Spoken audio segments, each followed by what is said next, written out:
আসসালামাইকুম। দুপুরবেলা আলহামদুলিল্লাহ। এখন এখানে মরিচবিনিয়া বাজার, থানা কাঠালিয়া, জেলা জালকাঠি, 2 নং পাটিকাল ঘাটা, মরিচবিনিয়া বাজার।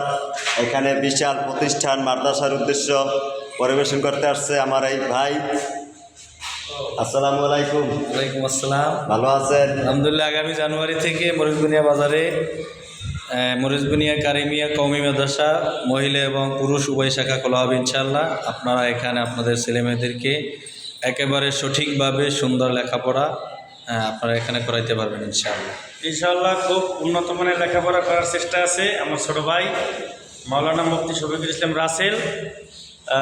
শীঘ্রই এই কাজবাজ শেষ হইলে ইনশাআল্লাহ জানুয়ারিতেই শুরু হবে ইনশাল্লাহ ইনশাল্লাহ। এখন বর্তমানে আমরা এই মাদ্রাসার পরিবেশন করতে আছি। এখানে আমি এই মাদ্রাসার প্রতিষ্ঠানের ইলেকট্রিশিয়ান, আমি ছোটোখাটো মিস্ত্রি। আমার জন্য দোয়া করবেন।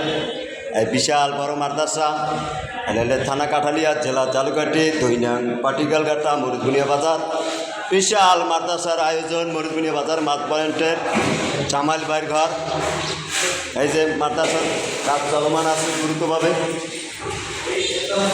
এই যে দেখেন দ্রুতভাবে কাজ চলমান আছে, শুক্র আলহামদুলিল্লাহ। প্রতিষ্ঠানের জন্য দোয়া করবেন সবাই, লাইক শেয়ার ফলো করবেন। শুক্র আলহামদুলিল্লাহ। এই যে দেখেন আপনারা ঘুরে ঘুরে দেখাইতে আছি প্রতিষ্ঠানে এটা 4 তলার 5 তলার ফাউন্ডেশন, 4 তলা কমপ্লিট, 3 তলায় নিয়েছে মাদ্রাসার জন্য। 3 তলার প্রতিষ্ঠান, এটা মাদ্রাসার জন্য সবাই দোয়া করবেন। 1 নাম্বার মাদ্রাসা হইবে ইনশাআল্লাহ। তারা বাচ্চা ছেলে নিয়ে আসবেন ইনশাআল্লাহ। বিশাল প্রতিষ্ঠান মাদ্রাসা দেখাইতে আছে ঘুরে ঘুরে।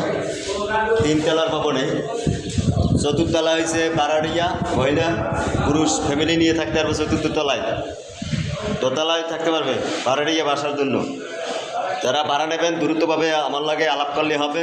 লাইক শেয়ার ফলো করবেন আর আমার জন্য দোয়া করবেন, আমি যেন দ্রুতভাবে ইলেকট্রিশিয়ানে কাজ করতে পারি। তার টানার এখানে গ্রুপ কাটা শেষ হয়েছে। এখন বর্তমানে পানি লাইনের কাজ চলমান আছে। ইনশাল্লাহ অল্প দিনের মধ্যে চেষ্টা করবো। আমাকে কাজ কমপ্লিট হওয়ার পরেই মাদ্রাসা কার্যকারী শুরু করবে। আর কথাই বলতে হইলে খামার ডিস্ট্রিক্টে নেবেন। ভালো থাকেন, আল্লাহ হাফেজ। দুপুরবেলা ভালো থাকেন। আর একটু কথা কই, নামাজ, হজ, যাকাত, জিকির ঠিকভাবে পালন করবেন। ভালো থাকেন, আল্লাহ হাফেজ।